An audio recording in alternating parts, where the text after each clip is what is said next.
Hello दोस्तों, आइए शुरू करते हैं 20 मई का करंट अफेयर्स। अगर आप लोगों को वीडियो अच्छी लगती है तो चैनल को सब्सक्राइब कीजिए और टेलीग्राम चैनल ज्वाइन कीजिए जहाँ पे आपको पीडीएफ मिलेगा। आइए क्वेश्चन देखते हैं। पहला क्वेश्चन है कि हाल ही में उत्तर पूर्वी राज्यों के कारीगरों और बुनकरों के समूह ने किससे मुलाकात की है? तो एक ये है राष्ट्रपति से। देखिए, उत्तर पूर्वी राज्यों की कला और शिल्प को बढ़ावा देने के उद्देश्य से कारीगरों और बुनकरों के एक प्रतिनिधिमंडल ने राष्ट्रपति सचिवालय में भारत की राष्ट्रपति से मुलाकात की। यह कदम क्षेत्रीय कनेक्टिविटी और सांस्कृतिक आदान प्रदान यानी कि कल्चरल एक्सचेंज को मजबूत करने के सरकारी प्रयास का हिस्सा है। ठीक है, तो भारत की राष्ट्रपति अभी कौन है? द्रौपदी मुर्मू है। ठीक है, देखिए अगला क्वेश्चन है कि भारत के किस पूर्व राष्ट्रपति की जयंती पर राष्ट्रपति ने उन्हें पुष्पांजलि अर्पित की? तो ये था नीलम संजीव रेड्डी। ठीक है, नीलम संजीव रेड्डी भारत के छठे राष्ट्रपति थे। वह निर्विरोध चुने जाने वाले एकमात्र राष्ट्रपति और सबसे कम उम्र में राष्ट्रपति बनने वाले व्यक्तियों में से एक थे। उनकी जयंती पर देश के संवैधानिक प्रमुखों द्वारा उन्हें श्रद्धांजलि देना एक स्थापित संसदीय परंपरा है। ठीक है, नीलम संजीव रेड्डी जो है भारत के छठे राष्ट्रपति थे और वह निर्विरोध चुने जाने वाले एकमात्र राष्ट्रपति और सबसे कम उम्र में राष्ट्रपति बनने वाले व्यक्तियों में से एक थे। देखिए, नीलम संजीव रेड्डी जो है ये छठे राष्ट्रपति जब बने थे 1977 से 1982 तक बने थे। ठीक है, और अपनी जो भारत की राष्ट्रपति है द्रौपदी मुर्मू, यह 50th राष्ट्रपति है। ठीक है, और यह 2022 से 25 जुलाई से है। ठीक है, आइए अगला क्वेश्चन देखते हैं। हाल ही में राष्ट्रपति द्रौपदी मुर्मू ने किनके सम्मान में उनकी जयंती पर पुष्पांजलि अर्पित की है? नीलम संजीव रेड्डी। ठीक है, क्वेश्चन 2 बार टाइप हो गया।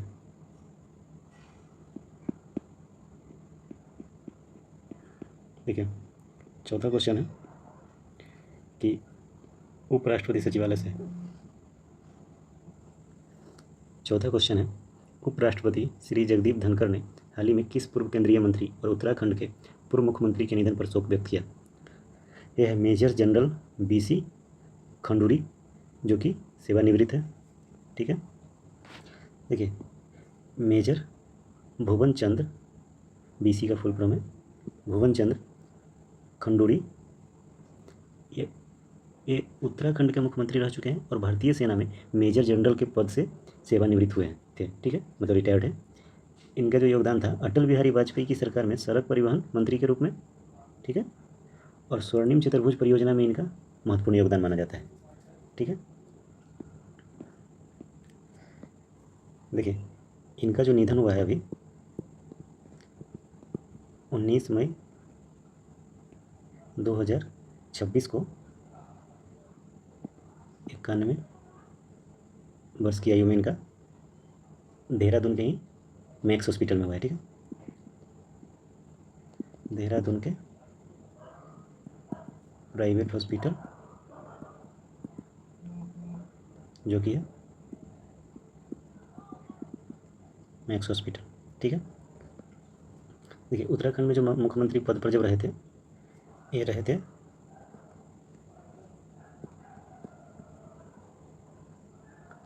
2 बार रहे थे, 2 बार सीएम रहे थे। ठीक है, 2007 से 2009 और 2011 से 2012 तक। ठीक है,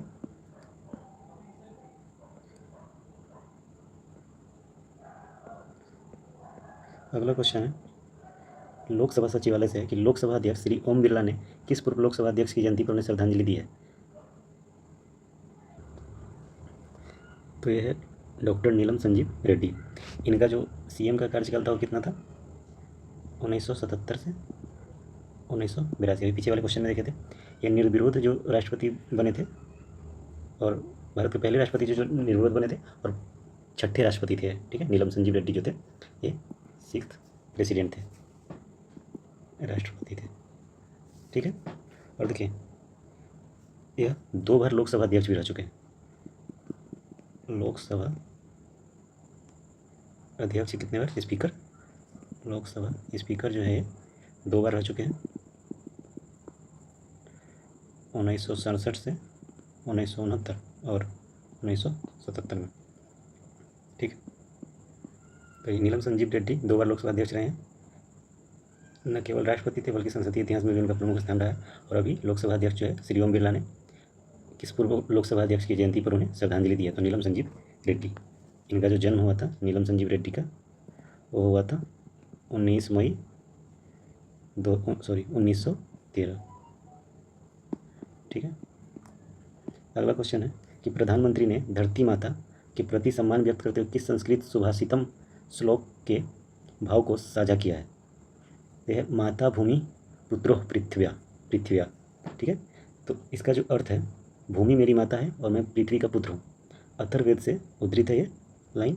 ठीक है, देखिए प्रधानमंत्री ने वैश्विक मानवता को एक परिवार के रूप में देखने और पर्यावरण संरक्षण के प्रति भारत के प्राचीन मूल्यों को रेखांकित किया है। ठीक है, बोल रहा है कि एक क्वेश्चन कल भी था। ठीक है, कि हाल ही में पूर्वी क्षेत्रीय कृषि सम्मेलन का उद्घाटन किस शहर में किया गया है? तो भुवनेश्वर में किया गया है। ठीक है, और इसमें कौन कौन शामिल थे? इस सम्मेलन का जो उद्घाटन था कृषि मंत्री शिवराज सिंह चौहान और उड़ीसा के मुख्यमंत्री श्री मोहन चरण मांझी भी थे। देखिए, इस सम्मेलन का लक्ष्य पूर्वी भारत में कृषि उत्पादकता बढ़ाना और किसानों की आय में वृद्धि के लिए आधुनिक तकनीक को बढ़ावा देना है। ठीक है, ये कल का था। कल का क्या था? 19 तारीख का ही था, तो वही आज भी और रिपीट कर दिए हैं, टाइप हो गया है क्योंकि कल का घटना ही तो आज का करंट अफेयर्स है। देखिए, ग्रामीण अर्थव्यवस्था को मजबूत करने और क्षेत्रीय असंतुलन को कम करने के लिए डॉक्टर जितेंद्र सिंह ने किस पर बल दिया है? तो ये दिए हैं जमीनी स्तर पर नव प्रवर्तकों को प्रोत्साहन। ठीक है, ग्रास रूट इन्वेस्टर्स को प्रोत्साहन देने के लिए। ठीक है, देखिए विज्ञान और प्रौद्योगिकी राज्य मंत्री डॉक्टर जितेंद्र सिंह के अनुसार स्थानीय समस्याओं का समाधान खोजने वाले ग्रास रूट इनोवेटर्स ग्रामीण अर्थव्यवस्था की रीढ़ बन सकते हैं। बोला कि जब स्थानीय स्तर पर नवाचार यानी कि इनोवेशन होता है तो रोजगार के अवसर पैदा होते हैं, जिससे शहरों की ओर पलायन कम होता है और क्षेत्रीय आर्थिक असमानता दूर होती है। ठीक है, देखिए हाल ही में भारतीय शोधकर्ताओं ने अंतरिक्ष विज्ञान के क्षेत्र में कौन सी महत्वपूर्ण उपलब्धि हासिल की है? तो एक ये है कि सबसे कम अवधि वाले तारे संबंधी द्विआधारित जो तंत्र है या फिर द्विआधारी प्रणाली बोलते हैं, होता है बाइनरी। ये बाई मतलब 2 होता है। ठीक है, तो बाइनरी सिस्टम की खोज। ठीक है, तो सबसे कम अवधि वाले तारे संबंधी द्विआधारित तंत्र की खोज।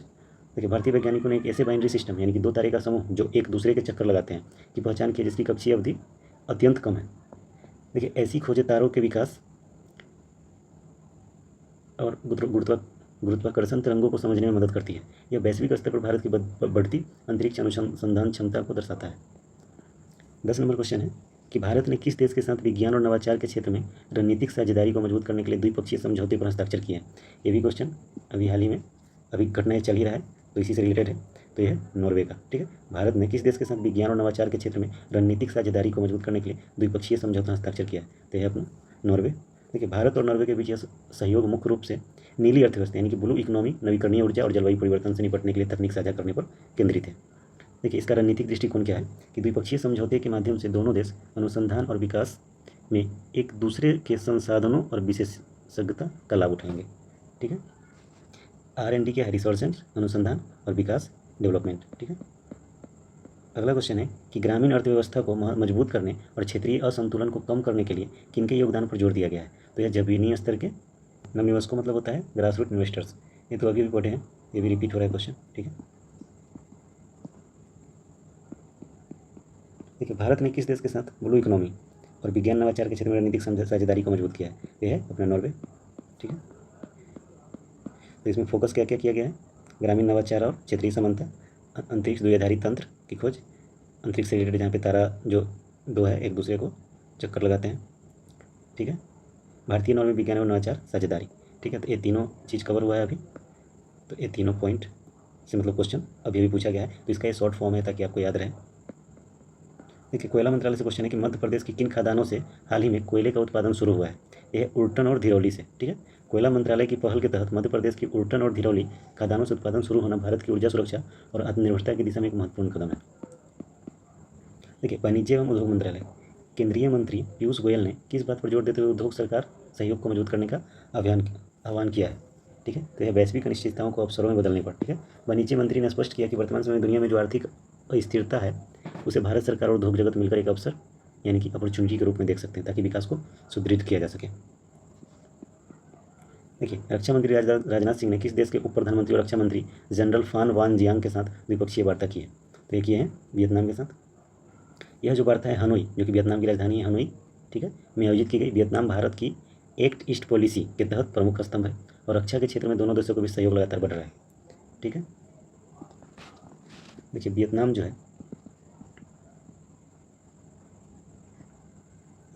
है यह दक्षिण पूर्व एशिया में जो इंडो चाइना है ना, इंडो चाइना, ये जो इंडो चाइना प्रायद्वीप है, एशिया में इंडो चाइना प्रायद्वीप के पूर्वी छोर पर स्थित एक खूबसूरत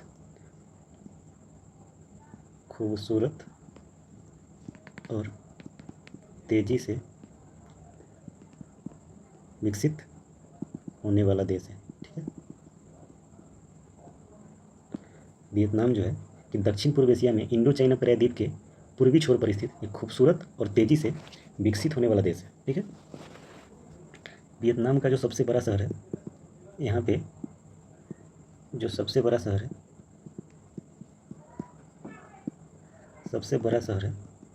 वो शहर है होचिमिन, ठीक है, होचिमिन सिटी है, ठीक है। इसका जो पहले का जो नाम था, क्या था पूर्व नाम होचिमिन का? होचिमिन को पहले बोलते थे साइगोन, ठीक है। याद रखिएगा कि होचिमिन का जो पूर्व नाम है, पुराना नाम, वो साइगोन है, ठीक है। वियतनाम की जो आबादी है लगभग 10 करोड़ है, ठीक है। और यहाँ की जो भाषा है वो वियतनामी भाषा है, ठीक है। और यहाँ पे जो धर्म वाले लोग रहते हैं, जो सबसे ज़्यादा बौद्ध धर्म को मानने वाले लोग रहते हैं, ठीक है। बौद्ध धर्म के लोग सबसे अधिक रहते हैं, ठीक है।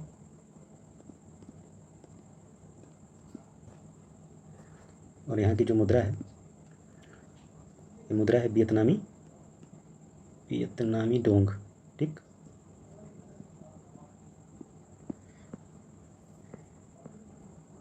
अगला क्वेश्चन देखते हैं कि छत्तीसगढ़ के बस्तर में मध्य क्षेत्रीय परिषद की 26वीं बैठक की अध्यक्षता किसने की है? तो ये अमित शाह ने किया है। ये क्वेश्चन कल भी था, ठीक है। केंद्रीय गृह एवं सहकारिता मंत्री अमित शाह ने इस बैठक की अध्यक्षता की। क्षेत्रीय परिषदों का उद्देश्य राज्यों के बीच सहयोग बढ़ाना और अंतर राज्यीय विवादों को सुलझाना होता है, ठीक है। अगला क्वेश्चन है कि ब्रह्मपुत्रा बोर्ड का उच्चाधिकार प्राप्त समीक्षा बोर्ड की 14वीं बैठक कहाँ आयोजित की गई है? तो ब्रह्मपुत्रा बोर्ड की उच्चाधिकार प्राप्त समीक्षा बोर्ड की 14वीं बैठक गुवाहाटी में की गई है, ठीक है। केंद्रीय जल शक्ति मंत्री की अध्यक्षता में गुवाहाटी में यह बैठक हुई।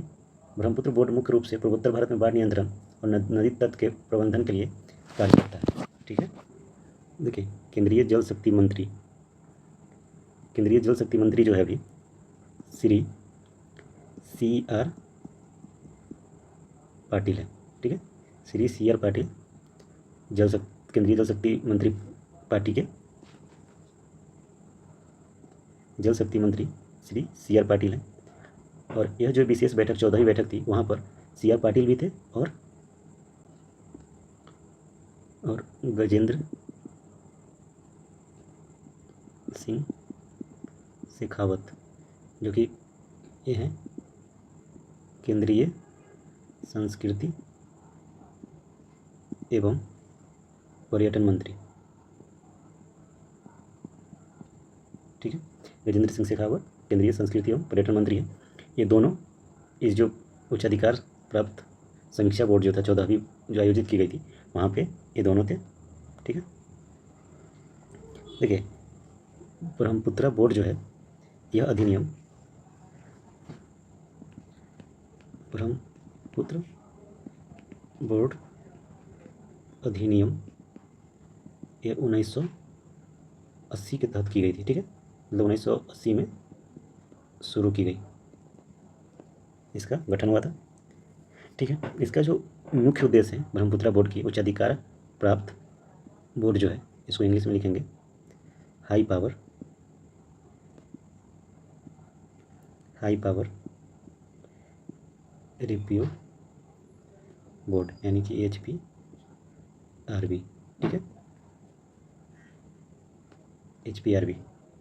तो इसकी 14वीं बैठक में सी आर पाटिल और गजेंद्र सिंह शेखावत जो कि केंद्रीय संस्कृति एवं पर्यटन मंत्री है, और सी आर पाटिल जो है केंद्रीय जल शक्ति मंत्री है। ठीक है, इसका जो उद्देश्य है कि ब्रह्मपुत्र और बैराग घाटी में बाढ़ नियंत्रण, नदी तट के कटाव को रोकने और जल संसाधन प्रबंधन के लिए योजनाएं बनाना और उन्हें लागू करना है। ठीक है, इसी के लिए बनाया गया है ब्रह्मपुत्र बोर्ड का जो हाई पावर रिव्यू बोर्ड है वो। ठीक है, आज के लिए इतना ही था आज का करंट अफेयर्स। आइए 20 मई को जो दिवस है वो देख लेते हैं। 20 मई को वर्ल्ड बी डे यानी कि विश्व मधुमक्खी दिवस ठीक मनाया जाता है। और एक था और दूसरा है 20 मई को ही वर्ल्ड मेट्रोलॉजी डे यानी कि विश्व माप विज्ञान दिवस मनाया जाता है। माप की अंतर्राष्ट्रीय प्रणाली जो एसआई प्रणाली है, ठीक है, इंटरनेशनल सिस्टम जो है माप की अंतर्राष्ट्रीय प्रणाली जो है में जागरूकता हेतु यह दिवस मनाया जाता है। ठीक है, जागरूकता हेतु 20 मई 1875 को हुई एक घटना है। 20 मई एक घटना हुआ था, मीटर कन्वेंशन की याद में यह दिवस मनाया जाता है। ठीक है, देखिए आज ही के दिन 20 मई पुर्तगाली नाविक कौन था? पुर्तगाली नाविक वास्को डी गामा।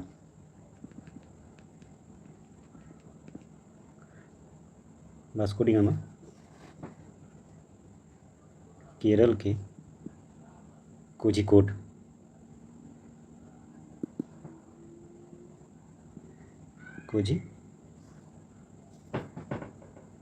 जो कि कालीकट के कप कडाबो, ठीक है, वो जो तट था कप कदाबो तट पर पहुंचा था। ठीक है, वास्को डी गामा जो 1498 में आया था ना यार, क्या लिखे हुए हैं। वास्को डी गामा 20 मई 1498 को पुर्तगाली नाविक वास्को डी गामा केरल के कोझिकोड के कप कडाबू तट पर पहुंचा था। ठीक है, और आज ही के दिन की और घटना देखते हैं कि साबरमती आश्रम की स्थापना भी इसी दिन हुई थी। साबरमती आश्रम की स्थापना 20 मई 1915 को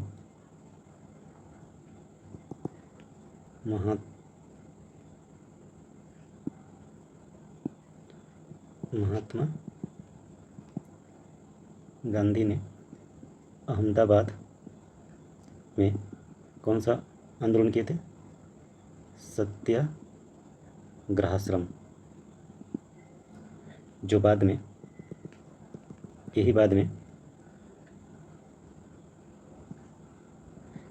साबरमती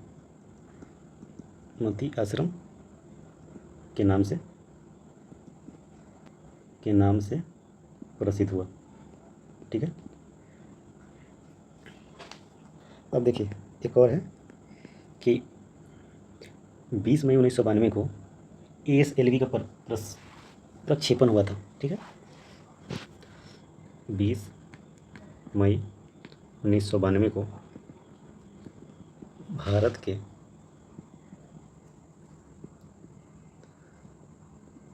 संवर्धित उपग्रह प्रक्षेपण यान जो कि ASLV D3 का तीसरा सफल प्रक्षेपण किया गया था। ठीक है, बिपिन चंद्र पाल जो कि भारतीय स्वतंत्रता में गरम दल के प्रमुख नेता, और लाल बाल पाल यानी कि लाला लाजपत राय, बाल गंगाधर और बिपिन चंद्र पाल की पिकरी के सदस्य बिपिन चंद्र पाल का निधन हुआ था। ठीक है, 20 मई 1932 को, 20 मई 1932 को बिपिन